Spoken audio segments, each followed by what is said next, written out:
Seja bem-vindo. Está começando o podcast Pelo Amor de Deus. Pelo amor de Deus! Pelo amor de Deus! Tá no ar! Podcast Pelo Amor de Deus. Eu sou Ed The Drummer e hoje estou com uma convidada que já viveu do outro lado do oceano, Débora Pessoa. Oi, Ed, tudo bom? Que prazer imenso estar aqui com você essa noite. Obrigada pelo convite, é uma honra estar aqui. A honra é nossa de receber uma pessoa que esteve, né, tão perto, mas tão longe ao mesmo tempo, né? Só cruzar o mar. É. Só que o mar é meio grande, né? Nadando é meio complicado. E hoje nós estamos, então, em mais um episódio da série Cristãos pelo Mundo e nós vamos conversar sobre o Senegal. Tá beleza, Edson. Você está escutando o podcast do site peloamordedeus.org.br e vai ao ar sempre nas sextas-feiras, a cada 21 dias. Inscreva-se no nosso feed para não perder nenhum episódio em peloamordedeus.org.br/feed/podcast ou pesquise nas plataformas e agregadores de podcast. Curta nossa fanpage em facebook.com/oficialpadd. Nos siga no Twitter através do @_PADD e também no Instagram oficialpadd. Ou entre em contato conosco através do e-mail contato@peloamordedeus.org.br.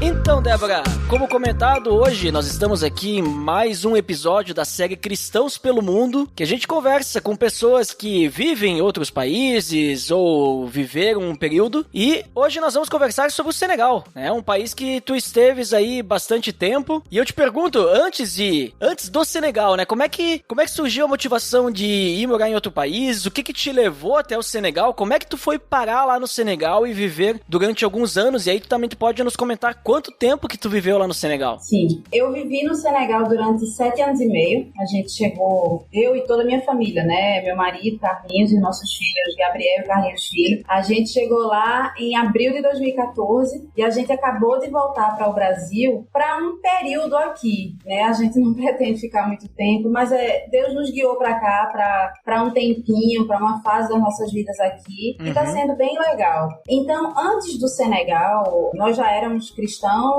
a gente servia em nossa igreja local, nós éramos líderes de célula, né, pequeno grupo discipulado, eu ensinava as crianças na escola dominical, a gente era bem ativo. E Carlinhos, o meu marido, a gente é de Recife, né, então Carlinhos, o meu marido, ele também auxiliava alguns projetos da igreja no sertão. Então, assim, de uma forma geral, nós éramos muito envolvidos com trabalhos de missões em nível local. E aí a gente recebeu um convite para passar as férias lá no Rio de Janeiro, em Teresópolis, fazendo um curso de missões. Nessa época, o meu marido estava, enfim, prosperando, porque ele é empreendedor, ele tinha uma empresa de informática, prestação de serviço na área de informática, e todo mundo sabe que a vida do empreendedor no Brasil ela é bem desafiadora, né? Bem difícil. Ele tinha aberto a empresa fazia um tempinho e estava, enfim, a gente estava numa fase que ele estava colhendo os frutos de todo o trabalho duro que ele teve nos anos anteriores. Então, a gente estava bem com a empresa. Eu trabalhava no Banco do Brasil, então também depois de alguns anos eu estava conseguindo escalar aí, né? Galgar os degraus de uma carreira que eu tinha proposto para mim. Então a gente estava bem, prosperando e tudo. Nossos filhos estudando em escola boa. Aquela vidinha de classe média, né? A gente nunca foi rico, mas aquela vida confortável de classe média. E a gente estava bem feliz, servindo na igreja, como eu disse. Então quando a gente foi fazer esse curso de missões, a gente foi achando que seriam ações de implementação, de ações missionárias em nível local. Sendo que quando a gente chegou lá, a gente descobriu que o foco do curso era muito mais de missões transculturais, mais especificamente povos não alcançados. Então, assim, foi uma surpresa pra gente, mas a gente já tinha pago passagem, a gente já tinha reservado esses dias pra estar lá. Era um curso de mais ou menos 20 dias. Então, assim, já que a gente tava lá, vamos aprender, né? Porque o tema é interessante.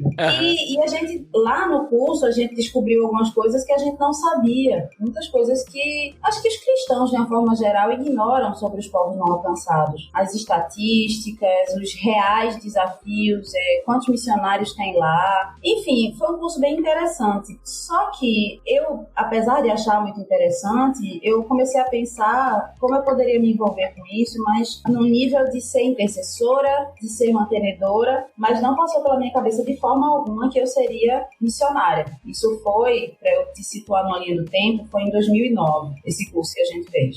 Nosso filho mais velho tinha 9 anos e o mais novo tinha de 4 para 5 anos. Eles eram pequenos. Mas um dos instrutores me chamou, né, chamou eu e meu marido, na verdade, para conversar, e disse que ele vinha observando a gente e ele achava que a gente tinha perfil para ser missionário transcultural. Além do trabalho no banco, eu também tinha sido professora de francês. E Carlinhos, ele era empreendedor na área de informática. Então ele disse que todos esses trabalhos que a gente tinha, todas essas coisas que a gente sabia fazer eram muito estratégicas entre povos não alcançados. A questão da informática, do empreendedorismo, o ensino do francês, que é uma língua muito corrente em vários países muçulmanos não alcançados. Então eles acharam que poderia ser bem estratégico. Eu me fechei completamente para a ideia, eu dei risada, inclusive. E meu marido, eu brinco dizendo que ele é mais crente do que eu, né? Então, na hora, ele topou, ele achou fantástico, ele começou a fazer perguntas. E quando a gente voltou para Recife, depois desse curso, ele começou a orar a Deus e se posicionar, né? Então, o que era necessário fazer naquela fase? Juntar dinheiro, estudar. Então, ele começou a fazer essas coisas. Ele sempre foi muito autodidata, mas ele sentiu uma direção de Deus de que ele deveria buscar ter um diploma, e foi isso que ele fez. Ele se formou na faculdade, ele fez um curso de redes de computadores. E eu, enquanto ele estava fazendo tudo isso, né, orando, buscando a vontade de Deus, se posicionando, fazendo o que era possível, eu continuei vivendo minha vidinha, né, aquela vidinha medíocre de quem acha que o que está fazendo é suficiente. Então, trabalhando, correndo atrás de dinheiro, essas coisas. E esse desencontro entre nós dois durou algum tempo.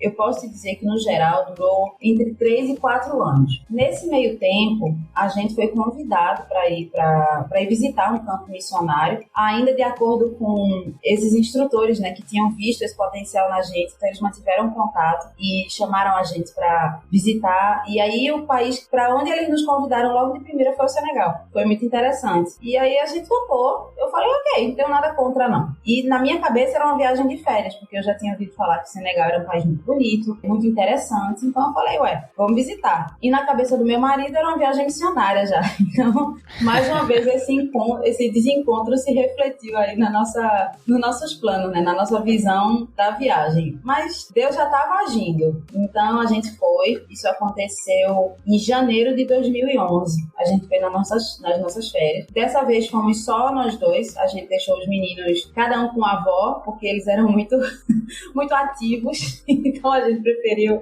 separar os dois. E lá fomos nós, né?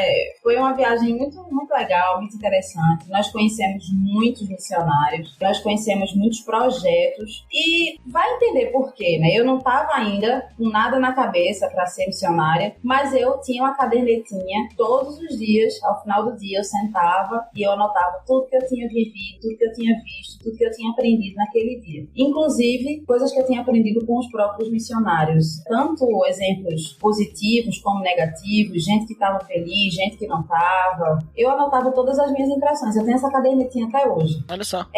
Todas essas anotações. E então, lá no Senegal, a gente foi convidado para um culto numa igreja por um dos missionários que a gente visitou. E eu me lembro que era uma igreja pentecostal. E quando a gente chegou lá, a gente sentou, a gente começou a ouvir o louvor, que era com tambores. E meu marido teve uma experiência muito, muito forte com o Espírito Santo ali. O Espírito Santo revelou a ele que muitas das coisas pelas quais ele tinha passado ao longo da vida dele, porque ele teve uma infância muito difícil, eu posso dizer até que traumática em certos momentos. Ele tinha algumas feridas que ainda não tinham sido curadas. E o Espírito Santo revelou a ele que tudo pelo qual ele tinha passado até esse momento da vida dele tinha um propósito. E o propósito era que ele pudesse compreender as dores de outro, porque ele ia ser enviado para esse lugar. E então terminou a viagem, foi muito muito legal, a gente fez umas amizades incríveis. E aí, de volta pro Brasil, tá a gente no avião, Carlinhos chorando, emocionado, falando do que ele tinha visto e ouvido. E aí ele virou pra mim e falou assim, Deus falou contigo também? Eu falei assim, não, Deus falou nada comigo não, gostei da viagem, foi muito legal, quero ir de novo, inclusive.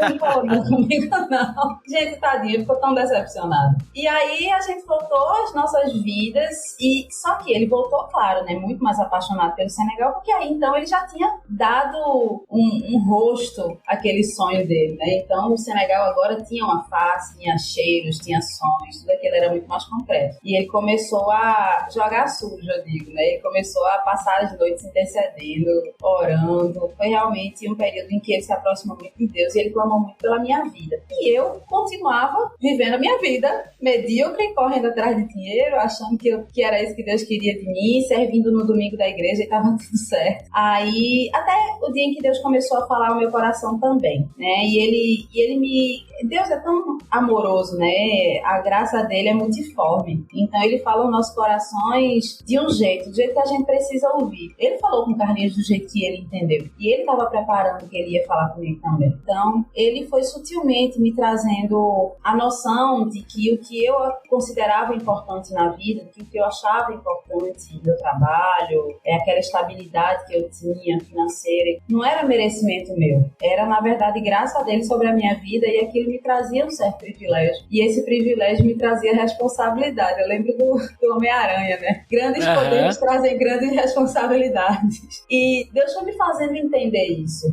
Tirando essa ideia de meritocracia, né? Não, tudo que eu tenho é graça. Eu nasci numa família que me deu uma boa educação, graça pura. Porque tem outras pessoas que trabalham até muito mais do que eu, mas não puderam ter acesso a uma boa educação, então não tinham o que eu tinha, as coisas às quais eu tinha acesso. Enfim, e ele começou a falar no meu coração de muitas formas, até que eu fiz uma oração muito sincera pra ele, sabe, Eduardo? Eu disse assim, Senhor, eu tenho muito medo de passar necessidade. Eu nunca passei necessidade na minha vida. Eu venho de uma família com uma certa estabilidade, eu tenho um emprego estável, meus filhos vivem bem, e eu não quero viver de esmola. Porque até então eu tinha uma visão muito equivocada, né, de missionário viver de esmola. E hoje em dia eu vejo que não, que quem contribui com o missionário, na verdade, é privilegiado, né, por fazer parte do que Deus está fazendo no mundo. Mas até então, a minha mente equivocada me fazia achar isso, e foi dessa forma que eu me dirigi a Deus. Eu falei, Senhor, eu não quero viver de esmola, eu não quero passar necessidade, eu não quero passar por nada disso, mas eu quero te obedecer. Então, vamos fazer uma coisa que nem Gideão. Eu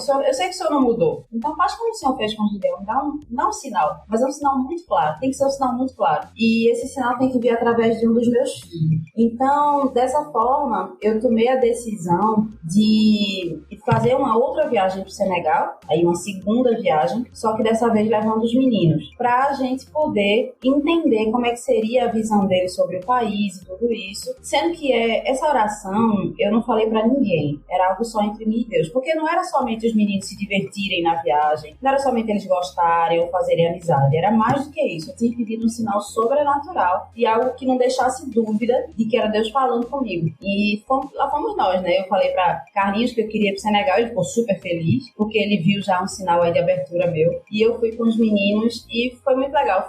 Aí essa segunda viagem, para você ter uma noção do tempo, ela aconteceu em janeiro de 2013. Então foi 2 anos depois da nossa primeira viagem, né? Que era o mês que eu tirava férias, era em janeiro. E nós fomos, foi muito legal a viagem, muito boa, a gente se divertiu. A gente visitou uma aldeia de verdade, com um rei, com rainha, a gente conheceu uma princesa, porque o Senegal, ele tem, quanto mais você vai para o interior, mais ela reproduz as estruturas de poder, né, de governo, de antes da colonização. Então você tem lugares que são reinos mesmo, você chega lá, tem um rei, é bem interessante.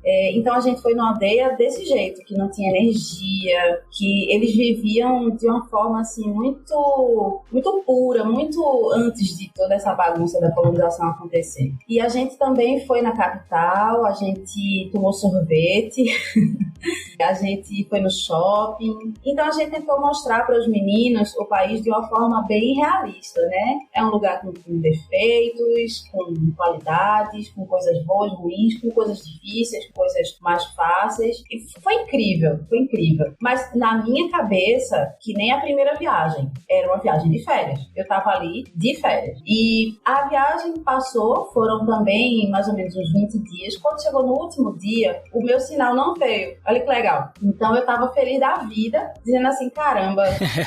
Feliz da vida.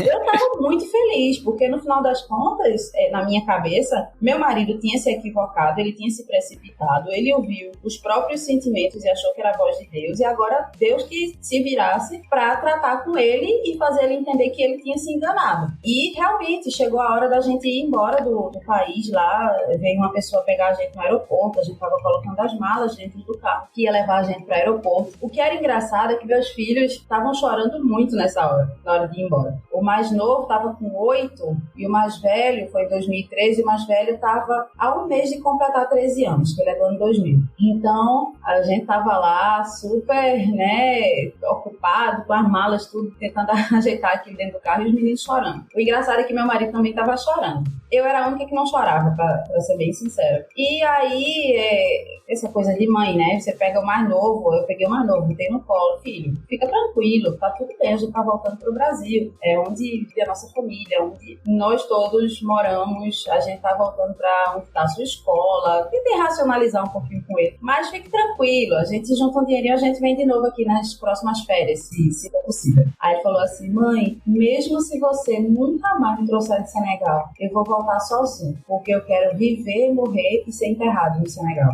E aí... Aí ficou pesado. Punk, né? Punk. E aí, nessa hora, o Espírito Santo falou comigo também. Aí eu tive a minha experiência com o Espírito Santo. Ele disse, filha, tá aí minha vontade. Se você não quiser obedecer, esse privilégio vai ser dado à próxima geração. E eu disse assim, não, senhor. Eu entendi e eu quero ter esse privilégio. E foi muito interessante, sabe, Eduardo, porque foi uma mudança muito rápida. Eu não passei por um processo gradual. Da mesma forma que eu estava bloqueada, sem querer pensar no Senegal como um lugar para onde eu poderia ir, eu negociava com Deus, né, ser intercessora, ser mantenedora. Eu cheguei a propor a Deus assim, me deixa contribuir com metade do meu salário para missões, mas não faz eu ir, não. Eu cheguei a fazer essa proposta para Deus. Mas toda essa tentativa de fuga que eu estava antes, ela se tornou numa paixão pelo Senegal. Eu voltei tão apaixonada e voltei assim, já querendo contar para a família, sabe? Já fui conversar com meu chefe, dizer que em pouco tempo eu ia embora, ia sair do emprego, porque eu estava indo servir a Deus no Senegal. E aí todo mundo começou a chamar a gente de louco, enfim. Mas isso foi em janeiro de 2013 e no mês de julho de 2013, então foi bem pouco tempo, né? No mês de julho de 2013 a gente trancou o apartamento, entreguei a chave na mão da minha mãe, depois a gente acabou vendendo,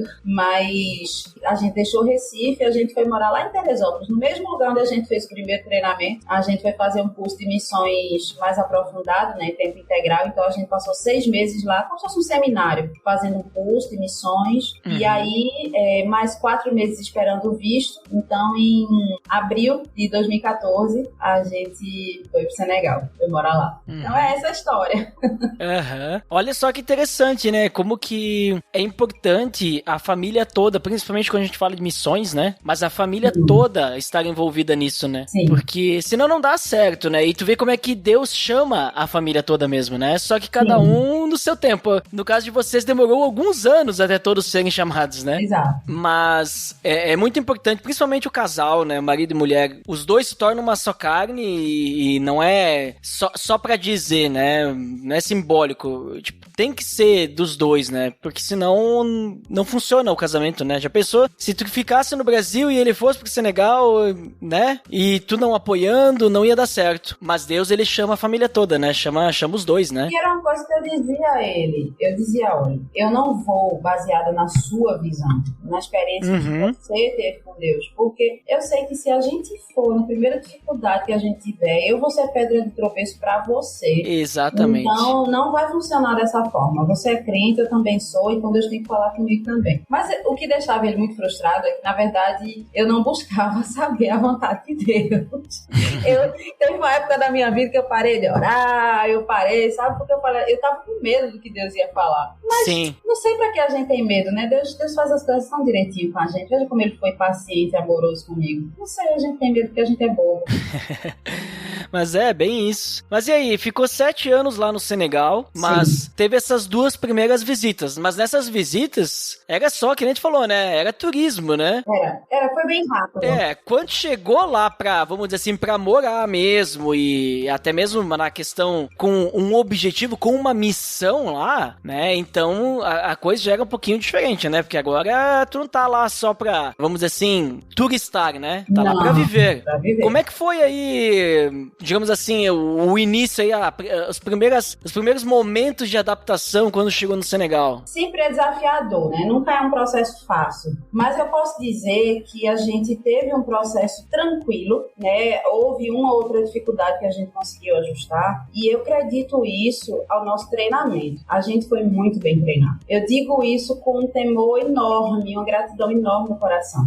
Porque eu vejo muitos missionários sofrendo com adaptação, sofrendo com problemas por não terem conseguido se integrar ao lugar onde eles foram chamados a servir, porque eles não tiveram um bom treinamento. E nisso eu digo assim, que Deus foi muito gracioso com a gente. Eu e Carlinhos, a gente recebeu um treinamento de primeira. A gente ficou morando no Instituto Metodista, né? Nós somos metodistas, e a gente tinha um grupo de instrutores que ficava sob o comando de um casal de missionários americanos que estavam no Brasil há muitos e muitos anos. E eles fizeram um curso tão perfeito, tão completo. Eles falavam sobre choque cultural, sobre adaptação cultural, sobre cuidados que a gente precisava ter. Eles faziam atividades práticas, então a gente aprendeu sobre como sentar em uma roda para comer na África. Claro, a África é um continente muito variado, mas existem algumas coisas que são comuns à maioria dos países. Então, dentro dessa gama, né, de comportamentos que são comuns a muitos países africanos, a gente aprendeu muita coisa. Então, quando a gente chegou, foi bem interessante porque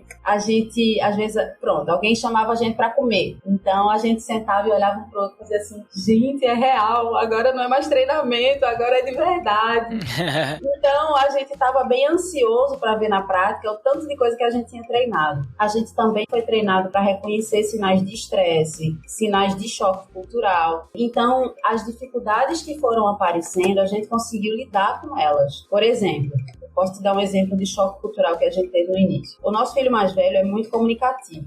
Nós 4 gostamos muito de falar, mas o nosso mais velho sempre foi muito falante. Quando ele chegou lá, ele estava no auge da adolescência, né? Estava com 14 anos. E ele estava muito ansioso para fazer amigos, para conhecer pessoas. Só que quando ele chegou lá, ele ainda não dominava a língua. Então, foi difícil demais para ele. E aí a reação dele foi se fechar. Ele se retraiu, né? Em vez de tentar interagir com as pessoas e ir aprendendo, ele se retraiu nas primeiras semanas e chegou a um ponto que ele disse assim, eu não queria estar aqui, não sei para que vocês me trouxeram para esse lugar, eu não quero falar, eu não gosto daqui, eu não gosto das pessoas. Mas aí, talvez alguém que não tivesse sido bem treinado pudesse ou brigar com ele porque ele estava sendo mal criado, estava falando besteira, ou pudesse, não sei, espiritualizar coisas, dizendo que ele estava sendo usado pelo inimigo. Mas por causa do treinamento que a gente teve, a gente reconheceu nele os sinais claríssimos de choque cultural. Ele é uma pessoa comunicativa e ele estava sendo exposto a um ambiente onde ele não podia se comunicar, né? Nada mais natural do que ter essa reação.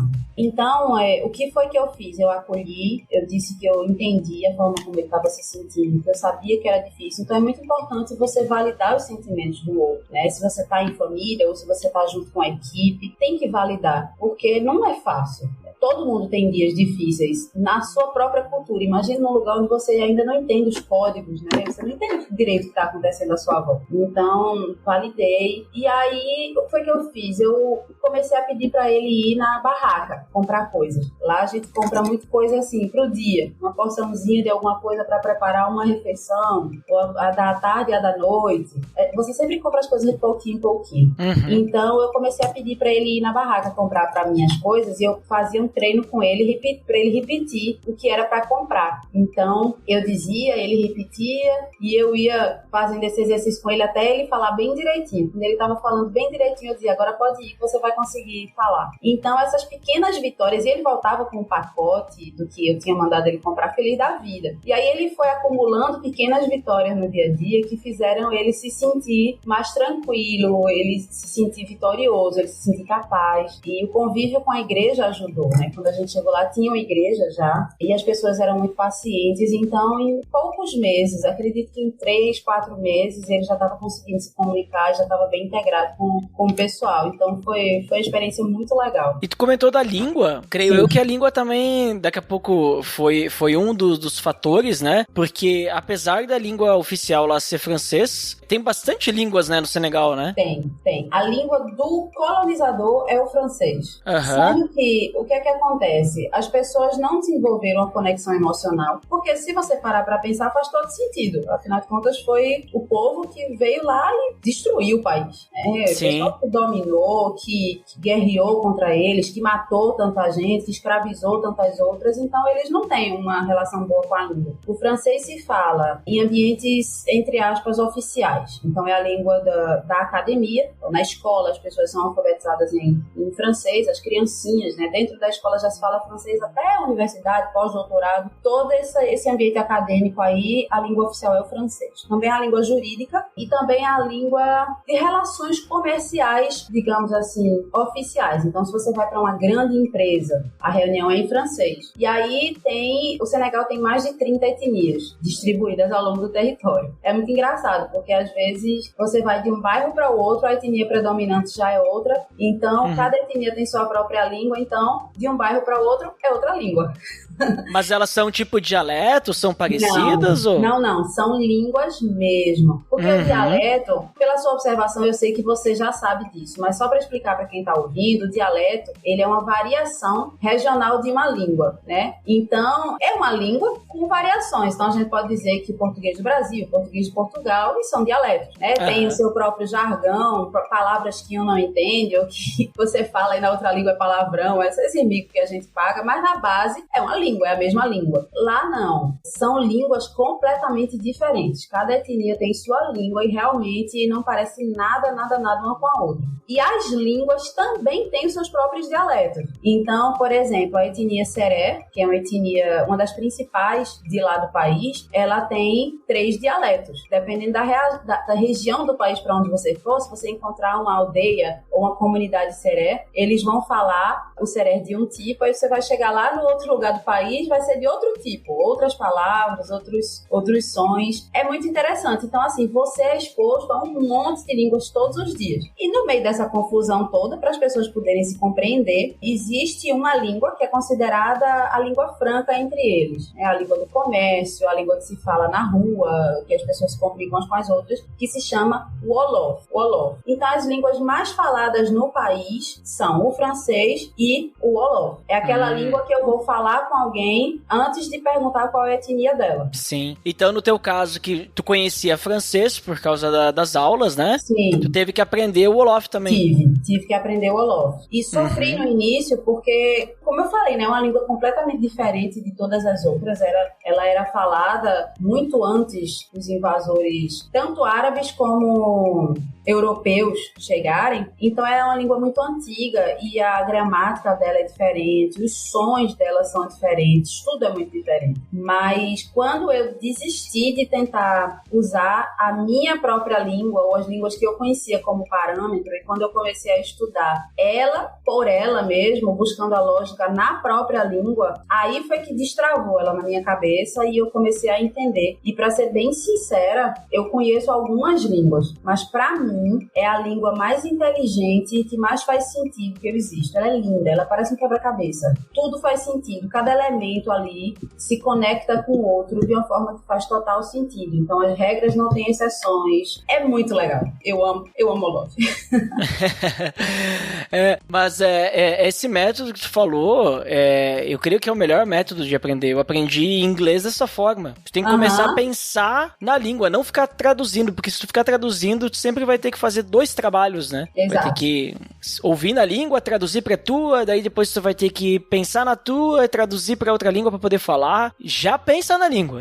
Exatamente. E como coisa boba, né? Porque, veja, eu sou professora de francês e eu sempre disse aos meus alunos para fazerem isso. Eu ensinava meus alunos, ensino meus alunos a não traduzir. Falo, gente, vamos pensar em francês. As minhas aulas são 100% em francês, mesmo desde o primeiro dia de iniciante. Eu tenho um método que eu faço com que eles consigam entender, lógico, né? Não vou falar palavra muito difícil, mas usando mímica e desenho e palavras parecidas, eu consigo fazer uma aula do início ao fim sem precisar falar português. Aí, quando eu fui aprender o Olof, eu cometi esse erro que eu dizia o tempo todo meus alunos não cometerem. Mas eu consegui depois corrigir.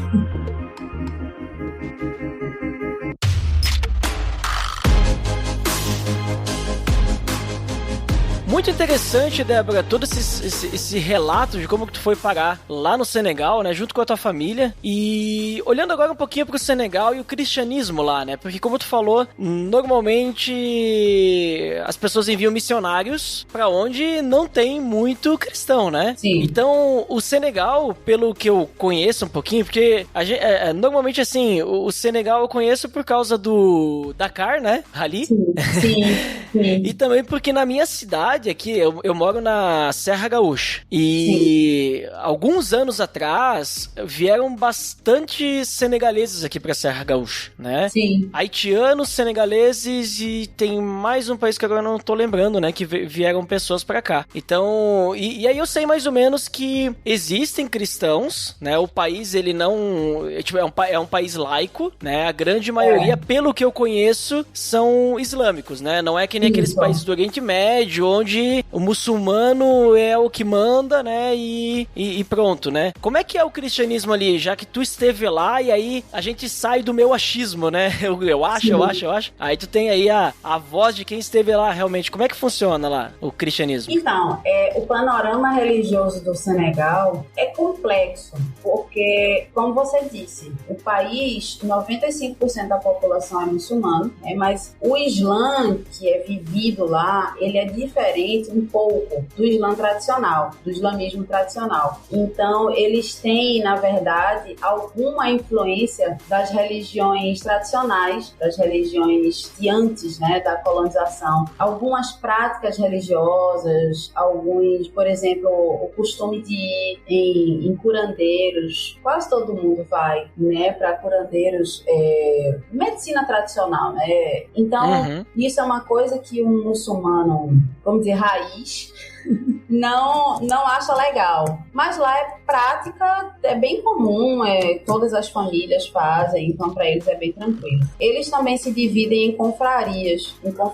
que são influenciadas por grandes figuras que foram importantes no processo de luta contra o colonialismo. Então eles lutam, eles têm aí também como é que eu posso dizer, um nacionalismo, junta com a história deles, esses grandes nomes que também foram figuras influentes do ponto de vista religioso. Então é uma religião muito típica de lá, daquela região, daquele lugar. Eles são 95% da população, né, como eu te disse. Então esses 5% restantes não é todo mundo cristão. Aí tá junto católico, animistas, todo mundo tem religião, tá? Ninguém não tem. Você não chega pra um senegalês e sou ateu. Isso se existir, deve ser a coisa mais rara do mundo, mas no Senegal se existir é gringo, é de fora.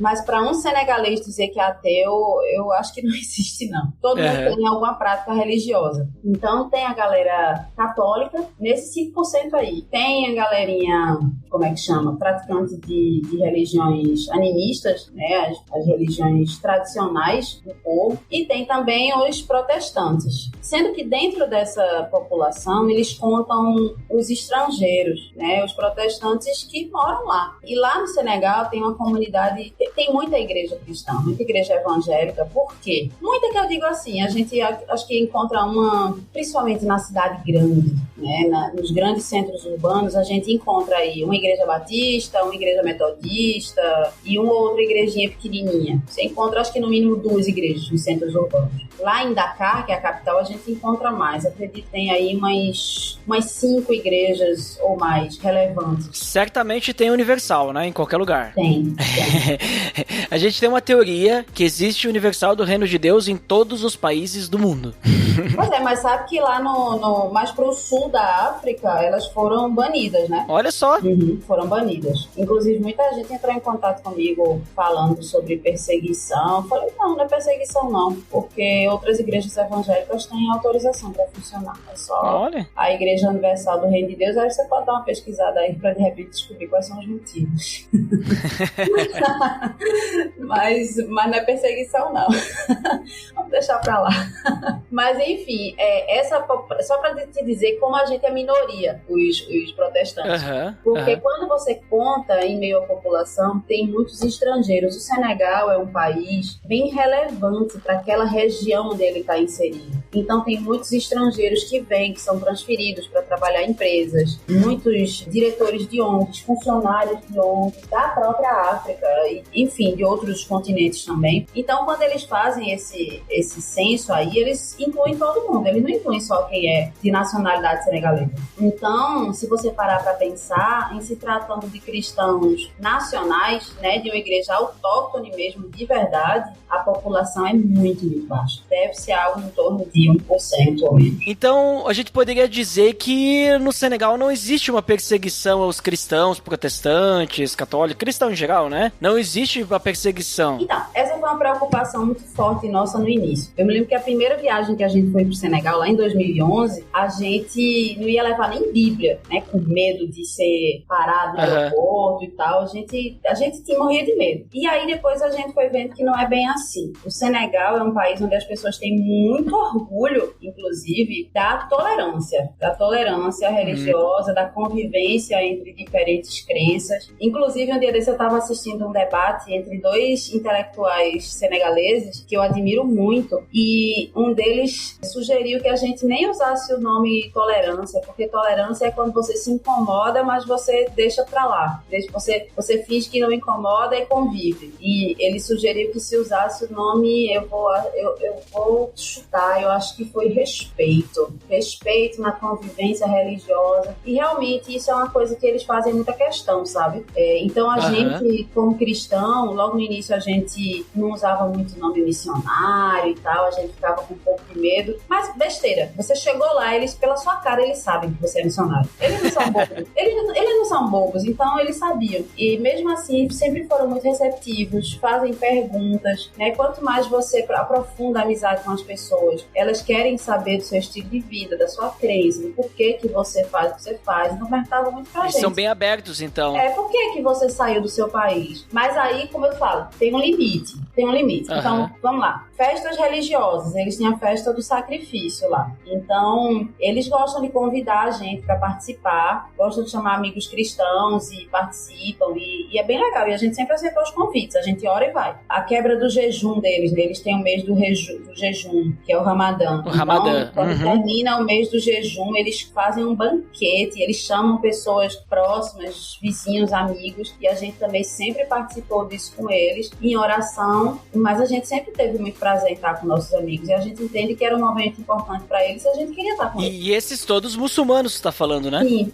Já nas festas cristãs, a gente, na Páscoa, principalmente na Páscoa, a gente tem um prato típico que se prepara, que chama ngalá. É um prato delicioso, feito à base de pasta de amendoim. É um caldo feito com a fruta do baobá também, o suco da fruta do baobá e com os grãos que você encontra lá. É uma delícia, Então, essa é a tradição, né? Os cristãos preparam e saem distribuindo as vasilhinhas. A gente passou o ano todo juntando umas vasilhinhas, uns potinhos, como se fosse Tupperware, sabe? E na sexta-feira da Paixão, a gente prepara, passa o dia todo preparando, e finalzinho da tarde a gente sai distribuindo para os amigos mais próximos essa refeição. Para os amigos muçulmanos. É um prato que os cristãos dão para os muçulmanos. E esse prato, ele é especial. Ele simboliza a tolerância, e aí eu vou aderir à sugestão do meu amigo e usar a palavra respeito, e cooperação entre as diferentes religiões. Então, assim, até um certo ponto existe essa beleza, né, da convivência pacífica e, enfim, harmônica entre as religiões. Só que tem um problema. As religiões, na verdade, assim, vamos falar sobre a sociedade do Senegal. A sociedade do Senegal, ela é muito baseada no coletivo. Em África, de uma forma geral. Em alguns países do sul da África, África tem uma expressão que chama Ubuntu, que significa sou porque somos. Sou porque somos. Então, o indivíduo, ele nunca vai poder ser considerado feliz se ele estiver sozinho, porque ele é quem ele é dentro do grupo a quem ele pertence, dentro da família, dentro da sociedade, ele exerce um papel ali. E esse senso de coletividade é muito importante e ele faz parte, assim, da cosmovisão do Senegal. E eu posso dizer, da cosmovisão africana, de uma forma geral, que bate muito de frente com esse nosso conceito de individualidade, né, de privacidade, de que nós devemos buscar ser diferentes, se destacar na multidão. Isso, para ele, já não é uma coisa muito aceitável, não se estimula isso. E aí, seguindo essa linha de pensamento, a religião também não é uma decisão individual. Ela é algo da família. Então, se uma família é católica, todo mundo ali vai ser católico, porque foi algo que vem de muitos anos, de muitas gerações, então a família vai seguir a tradição e vai ser católica. E a mesma coisa com a fé muçulmana, com a fé protestante. Então, os filhos vão tender a seguir a religião dos pais. Não tem esse negócio. Eu vejo algumas pessoas dizendo assim, não, eu não vou levar meu filho para canto nenhum, porque quando ele crescer ele vai decidir o que ele quer ser. Não tem isso. Não tem isso. Eu tenho uma amiga muito querida, lá do Senegal, que ela é uma cristã convicta, ela ama Jesus, ela ouve louvor, ela ouve a palavra, ela tem sede de conhecer mais sobre a Bíblia e tudo, e ela já tomou a decisão por Jesus, ela já falou isso, mas ela não consegue ainda se abrir sobre isso com a família, nem frequentar a igreja, nem deixar de ir para a mesquita, nem deixar de frequentar as cerimônias religiosas, né, islâmicas, porque ela não pode desapontar o pai dela. E nem passa pela cabeça dela desapontar o pai dela. Então, ao mesmo tempo em que existe essa tolerância entre as religiões, a gente tem também algo muito complicado, que é quando alguém toma uma decisão individual por Cristo, se converte. Um exemplo muito próximo disso é o diretor da escola da gente, lá no Senegal. Ele se chama Mbaye e ele tomou a decisão por Cristo lendo a Bíblia. A história dele é bem engraçada. Dá pra eu contar? Pode, fica à vontade. Porque os amigos, os jovens ali de onde ele morava, tinham o costume de ir morar na casa do pastor, que era mais perto da escola, porque o pastor morava na cidade. E aí, vez ou outra acontecia de um desses jovens voltar crente. Ele ia muçulmano, ficava um tempo morando com o pastor para poder estudar, e quando voltava para a aldeia dele, o povo descobria que ele era crente. E isso dava uma confusão. E aí, esse pastor já tinha fama de ser alguém que convertia jovens, e aí o pai de Mbaye não queria deixar ele ir morar com o pastor, porque estava com medo disso. E aí ele disse ao pastor que ia deixar o filho dele ir para lá, se ele prometesse que não ia pregar para ele. E o pastor, preocupado, né, com a escolaridade do menino e tudo, prometeu que não ia pregar. Sendo que ele continuou fazendo o que ele fazia na casa dele, né, orava, lia a Bíblia e tudo. E Mbaye ficou vendo aquilo ali, um dia ele disse assim, eu quero ver o que tem tão interessante nesse livro que esse pastor lê todo dia. Pegou a Bíblia e começou a ler, sozinho. E aí, sozinho, lendo a Bíblia, ele se converteu. E foi, meu Deus do céu, foi uma confusão na família dele, o pai se revoltou, o pai queria dar queixa do pastor da polícia. Olha que foi uma confusão. E aí, veja como foi sério. Ele foi espancado. Ele já era um jovenzinho, aí perto de ir para a faculdade, e ele tinha já uma casinha, porque na aldeia existem várias casinhas, né? Cada pessoa tem tipo a sua casinha, seu quartinho, e ele tinha uma casinha só dele, construída lá, pois derrubaram a casa dele, queimaram as coisas dele, deram fim a tudo dele, ficou sem documento, ficou sem nada, ele foi rejeitado pela família, disseram que para eles era como se ele tivesse morrido, ele perdeu tudo, Só recentemente foi que a gente conseguiu promover a reconciliação entre ele e a família, graças a Deus. Hoje em dia são próximos de novo, o pai dele teve a oportunidade de conversar com o Carlinhos e dizer assim, eu tô muito orgulhoso, muito grato pelo que você fez pelo meu filho, tô muito orgulhoso de que ele se tornou, e eu quero dizer a você que você é pai dele. Que isso, se fosse aqui no Brasil, isso ia ser estranho, né? O cara, não, você não quer mais ser pai dele, agora você tá entregando ele para outro. Uhum. Mas lá, no Senegal, em África, a paternidade, ela é algo compartilhado. Toda a comunidade exerce a paternidade. Uhum. Mas você dizer para alguém que essa pessoa é pai, que ela divide a paternidade junto com você, é uma honra muito grande. Então, a gente pôde presenciar essa reconciliação e esse reconhecimento do papel de pai que meu marido exerceu na vida dele também. Então, é engraçado, porque Mbaye tem 30 anos, está fazendo agora em maio. Meu marido fez 40. Eles são só 10 anos, né? Só tem 10 anos de diferença, mas a gente tem um filho de 30 anos. Ele é nosso filho. Mas é que nem, às vezes, a gente usa aquele termo, né? Um pai espiritual, pai na fé, exato, né? Exato. Então é uma relação. Então é uma autoridade, alguém que, né, tem esse relacionamento assim mais próximo de cuidado, né? Mas tudo isso para te explicar como é complexa a questão da religião e da aceitação. Então, se você disser assim, então não tem perseguição, eu vou dizer assim, olha, é complexo. Não é que não tenha.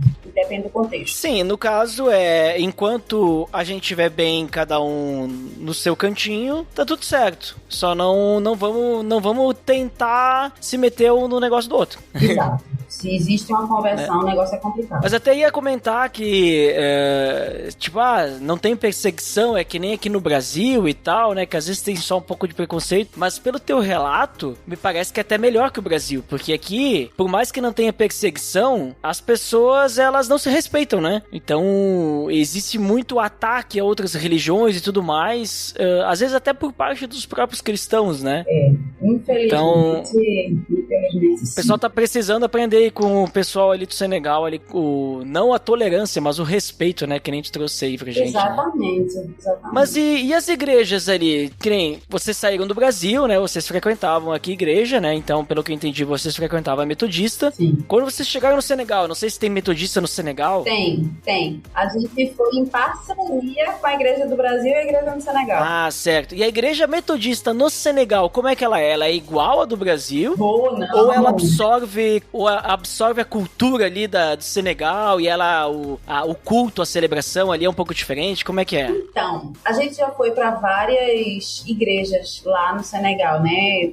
De outras denominações. Aí eu vou puxar a sardinha pro meu lado, porque eu sou dessas. Uhum. A igreja metodista é a que eu vejo que conservou o máximo da forma cultural local. Ela foi a que mais respeitou, ao meu ver, as expressões culturais.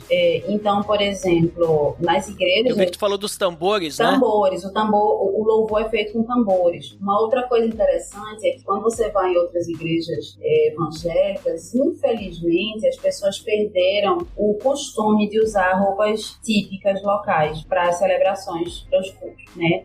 As pessoas vão, os homens de paletó e gravata, as mulheres com as roupas mais ocidentais. Quando você chega na igreja metodista, você vê os homens com aquelas roupas que chamam bubu, né?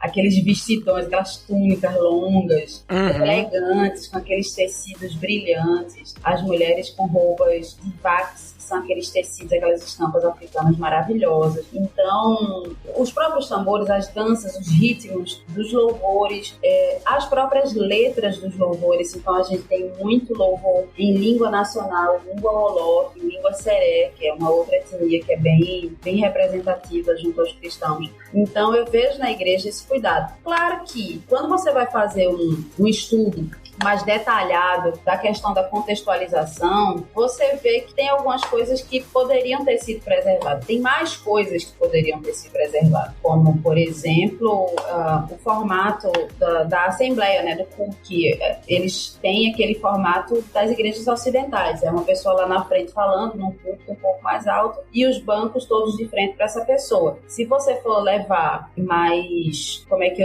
mais ao pé da letra mesmo, se você quiser realmente preservar a forma africana de fazer as coisas, seria provavelmente uma esteira, um círculo, e as pessoas reunidas juntas, ali um grande círculo, né? Ou se for uma igreja com pessoas que já vieram da fé muçulmana, seria um pouco mais semelhante a uma mesquita, né? Já entendendo que muitos cristãos vêm de um pano de fundo de família muçulmana, ou eles próprios já foram muçulmanos, então de repente teria essa forma aí da Assembleia se dividir, com cada um no seu tapetinho individual, mas em vez de estar lá fazendo louvor e orações a Alá, está louvando o nome de Jesus. Então, tem algumas coisas que poderiam ter sido preservadas, mas a gente precisa levar em consideração que o cristianismo chegou no Senegal, especificamente. Primeiro chegou com os colonizadores, né, que deram um péssimo exemplo de cristianismo. Mas, em se tratando de missões, ele chegou, se eu não me engano, foi no final do século XIX. início do século XX. Então, são pessoas que estavam muito bem intencionadas e que fizeram o melhor que podiam. E a questão da antropologia missionária ainda não estava muito bem desenvolvida. Então, hoje em dia é muito fácil eu fazer essa análise tendo lido o que eu li, tendo analisado o que eu analisei. Mas naquela época as pessoas estavam bem intencionadas, querendo falar de Jesus e fazendo o melhor que elas podiam. Então, eu acho que dentro do que se tinha, foi feito um ótimo trabalho. É porque dependendo a questão cultural, não vai influenciar, né? Por exemplo, a vestimenta das pessoas sentar num círculo, os tambores mesmo, as músicas, tu vai louvar Deus e da mesma forma, né? Cristo vai ser o centro, né? Mas qual é a problemática nisso? É só uma reflexão. É que no Senegal eu vi muita gente dizendo que cristianismo era religião de branco. Essa é uma ideia muito difundida. Então, quanto mais você mostra que essa religião respeita as formas culturais, menos resistência você vai encontrar entre as pessoas. Quando você fala de Jesus Cristo para alguém, você pode encontrar pontes a partir do que elas já sabem, a partir da vivência de fé delas, através do próprio Corão, através das fés, através da fé tradicional, das práticas, das religiões tradicionais, trazendo Cristo como aquele que foi prometido, como aquele que é a revelação, aquele por quem se esperava, sabe? Então eu acredito que a resistência seria menor, porque a gente precisa entender também que o islamismo e as religiões tradicionais são culturais, e o cristianismo, ele não precisa necessariamente vir de encontro à cultura. Existem coisas na cultura que podem ser preservadas, então eu acredito que haveria uma resistência menor, sabe? Mas sim. Eu tive uma vez, eu estava dando um treinamento para professores de crianças e eu falei, gente, a gente precisa começar a buscar formas de comunicar o evangelho para nossas crianças sem buscar as culturas brancas como referência, porque até pessoas cristãs, pessoas crentes, né, de dentro da igreja, acostumadas a ensinar crianças, pegavam bonequinhos louros que vinham nos livrinhos e imprimiam e mandavam as crianças recortarem, quer dizer, uma criança africana, pretinha como a noite, aquela coisinha mais linda, sendo agredida, tendo que pintar um desenho de Jesus branco com a criança loura no colo, aquilo ali não vai fazer bem a ela. Ela vai crescer com a imagem de que Jesus é para os brancos e que, tipo assim, ela tá recebendo o resto. Então teve um dia que num treinamento que eu tava dando para professores de crianças, eu peguei o mapa mundo e falei, gente, pelo amor de Deus, olhem para esse mapa. Onde é que Jesus vivia? Onde é que a gente tá? Onde é que é a América? Onde é que é a Europa? Vocês conseguem enxergar como é longe, que vocês estão muito mais próximos de Jesus e que, inclusive, ele viveu aqui em África durante uma parte da vida dele. Então, vocês precisam parar de dizer que cristianismo é religião de branco, porque não é. Então, vamos começar a criar uma identificação de um Jesus mais próximo da gente aqui na África, para que as nossas crianças possam parar de buscar referências brancas, que é aquela coisa fazendo uma analogia com a língua, né? Para que eu vou fazer a tradução se eu posso simplesmente aprender a língua na própria língua? Então, por que não ver Jesus do jeito que ele era, em vez de tentar buscar referências de povos brancos? Não faz sentido. Exatamente. Mas bem interessante isso, né? E pela experiência, né, da igreja que vocês estavam congregando lá. Sim. E pelo menos alguma coisa, né? Tipo, manter. Até porque, de certa forma, né? Apesar dessa questão que tu comentou antes da religião, né? Questão familiar e tal, ser um pouquinho difícil o evangelismo, né? Pelo menos quando tu traz alguém, tu tem um pouquinho de cultura ali, né? Tem um pouquinho de cultura ali da pessoa, né? A gente nunca vai conseguir tirar totalmente. Sim, exato. Mas, então, só pra gente compartilhar um pouquinho mais, Débora, se puder trazer algumas curiosidades aí sobre o Senegal, às vezes a gente fica se perguntando, tu até já comentou algumas coisas, né? Mas algumas coisas a mais relacionadas à segurança, saúde, transporte. Tem saúde pública lá, por exemplo? Transporte público, esse tipo de coisa, como é que é lá? Então, o Senegal é um país com potencial incrível, sabe? De pessoas inteligentíssimas, muito cheio de potencial. E, infelizmente, o que a gente vê hoje, não só no Senegal, como em outros países africanos, de uma forma geral, é o empobrecimento não só econômico, mas também cultural, de origens, sabe? Por causa das invasões coloniais. Aquilo ali deixou um buraco imenso. Então, eu costumo dizer que a escravidão, ela não fez parte da história da África, ela interrompeu a história da África. Lá em Senegal tem um museu lindo, muito grande, chamado Museu das Civilizações Africanas. E quando você chega lá, você fica impressionado, porque eles têm uma série de provas, né, arqueológicas, de escavação. Eles têm documentos e tudo, mostrando que na África já se praticava a medicina numa época, uma medicina avançada. Eles tinham técnicas avançadas, por exemplo, de cirurgia, faziam cesariana, tinham próteses, numa época em que a Europa não estava nem acontecendo o processo de civilização. Para você ter uma ideia, quando os europeus chegaram no continente africano, quando eles chegaram no Senegal e começaram a tentar, né, dominar os povos e tal, eles tiveram que negociar com uma rainha, ou rainhas de uma forma geral, mas eu vou falar de uma que eu sei. E o pior é que eu esqueci o nome dela. Eu vou tentar lembrar, daqui a pouco eu vou tentar lembrar, mas enfim. Tudo bem. Ela era uma mulher inteligentíssima, ela era treinada na arte da guerra, de estratégia, ela era diplomata, ela falava um monte de línguas, inclusive o francês. Ela lia e escrevia, e ela era a soberana do país dela. Sendo que, nessa época, as mulheres, elas não eram nem consideradas cidadãs na França. Olha só, Nossa. Isso foi no início, quando os europeus chegaram na África para começar o projeto colonial deles, né? Eles estavam tentando, né? Porque eles não chegaram lá dando tiro em todo mundo e matando geral. Eles primeiro chegaram tentando costurar acordos com alguns soberanos. Alguns aceitaram, outros não. Essa foi uma das que não aceitou e por isso ela teve que ir realmente pro campo de batalha e ela acabou perdendo a vida lutando pela liberdade do povo dela. Eu vou ficar devendo o nome dela, não vou lembrar dela agora mesmo. Tranquilo. Mas enfim, só pra te mostrar assim, como que a gente vê na África hoje muitos estereótipos, e alguns deles são reais, infelizmente, tem uma explicação lógica. Não é porque a África é um continente amaldiçoado, nem é porque é subdesenvolvido ou porque as pessoas são menos capazes, não, é porque existe uma explicação histórica, né? E hoje em dia está se tentando reerguer, sendo que alguns países que foram ficando independentes, a maioria deles, ficaram independentes só no papel, mas eles devem dinheiro. O Senegal tem que pagar um tributo à França para poder manter o status de país independente. Eles dependem do que a França determina com relação à moeda, eles determinam também a questão das exportações, então existe um controle muito grande sobre a economia africana. Então fica difícil um país se desenvolver se ele não tem uma independência real, né? Se ele não pode de verdade exercer a independência dele. E aí, todo esse preâmbulo para responder a tua pergunta, infelizmente, a gente tem uma educação de má qualidade. A educação pública, ela não é ideal. As salas são superlotadas.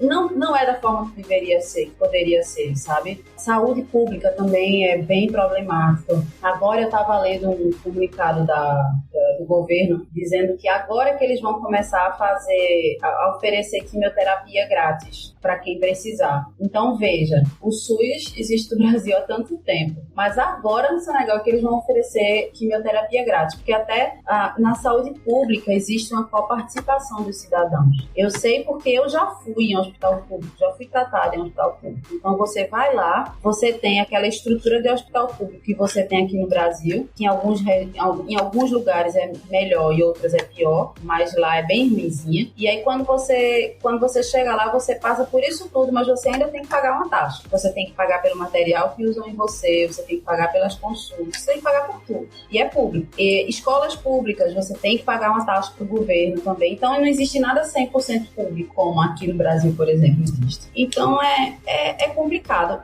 Você sabe que a gente trabalha na área da educação, né? Então a gente começou oferecendo cursos técnicos para jovens que tinham terminado a escola, que não estavam conseguindo chegar na faculdade, que não estavam conseguindo se manter, iam aí se juntando, compondo uma grande massa. A gente teve acesso às estatísticas do país antes da gente tomar essa decisão de abrir essas turmas, e a gente queria entender de que forma a gente poderia servir de verdade, não coisa da nossa cabeça, mas em algo relevante mesmo para o país. Então a gente fez uma pesquisa de verdade, a gente procurou saber. Então o nível de desemprego entre os jovens é assustadora, porque alguns terminam a escola, mas eles não conseguem chegar na faculdade. E então para esses jovens a gente ofereceu um curso técnico, um caminho do meio. Tipo, eles não iam precisar ficar varrendo o chão, nem pedindo esmola na rua, porque a gente ofereceu um caminho do meio, que não é o da universidade, mas é do ensino técnico. Então, a gente desenvolveu projetos na área de informática e, alguns anos depois, a gente também abriu uma escola. A gente construiu, foi de 2017 até ano passado, 2021, construindo uma escola, levantando recursos, batalhando bravo mesmo para construir escola. E agora a gente tem uma escola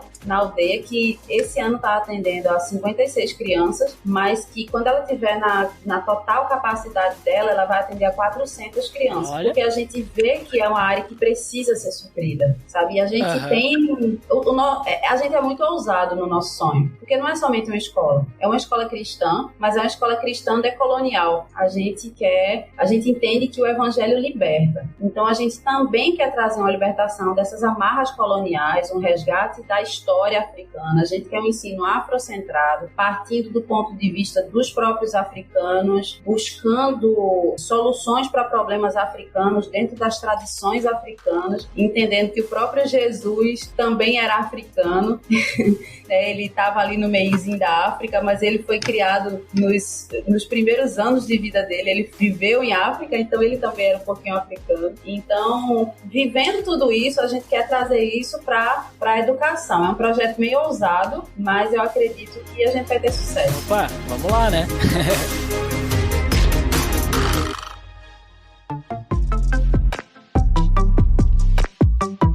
Show de bola, Débora! Muito interessante aí o papo, muito interessante também conhecer um pouco mais sobre o Senegal, né? Às vezes as pessoas ouvem falar do Senegal, mas não conhecem. Às vezes ouvem falar do Senegal quando tem Copa do Mundo, né? Que eu lembro que uma vez o Senegal, né, apareceu bastante na Copa do Mundo, daí teve um outro ano que apareceu bastante o Camarões, né? E depois cai no esquecimento. Mas existe esse país cheio de cultura, né? Riquíssimo de cultura, com muitas pessoas diferentes, né, que nem a gente falou, diversas etnias, né, e é bem interessante ver como que existe um local carente do evangelho, né, por mais que as pessoas todas acreditem em algo, né, a gente sabe que o nosso Deus é o único Deus salvador, né, e que bom que vocês foram pra lá, não só pra levar o evangelho, mas também, que nem tu compartilhou agora no final, pra também servir, né, aquele país, né, servir com a escola e tudo mais, né, o ensino, né? Eu sei que o teu marido também deu cursos lá pra galera lá, então é muito interessante a gente levar o reino de Deus até mesmo servindo as pessoas, né? Então, isso muito, muito bom o exemplo de vocês. Então, eu gostaria agora de deixar aí pra te compartilhar onde que o pessoal pode encontrar, né? Quiser fazer jabá ali, eu sei que vocês têm canal no YouTube, pode compartilhar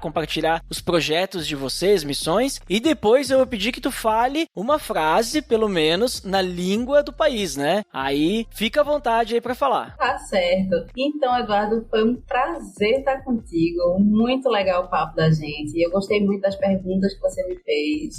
Bem profundas mesmo, né? Então, muito interessante. Eu agradeço muito esse convite. Me sinto, como eu disse antes, e estou dizendo de novo porque é verdade, eu me sinto muito honrada. Que Deus continue abençoando aí esse ministério, esse podcast, que eu tenho certeza que é usado mesmo como instrumento de Deus para chegar a pessoas que estão precisando ouvir algo. Então, continue. Eu sei que nem sempre é fácil, mas persevere. Porque a gente deve perseverar naquilo que Deus chama a gente para fazer. Amém. Quem quiser encontrar a gente nas redes sociais, saber um pouco mais, o nosso Instituto Dorcas, a gente é bem ativo nas redes sociais, então lá no Instagram, você põe lá Instituto Dorcas, para conhecer um pouco mais sobre os nossos projetos. O meu Instagram é Débora Trajano Pessoa, tudo junto, Débora Trajano Pessoa. Carlinhos, ele é super ativo também nas redes sociais, ele sempre está publicando reflexões, então é Carlinhos Senegal, tudo junto, Carlinhos Senegal, e no meio ficam 2 S, né, Carlinhos Senegal, e a gente também tem postado algumas coisas bem interessantes no YouTube. A gente tem um podcast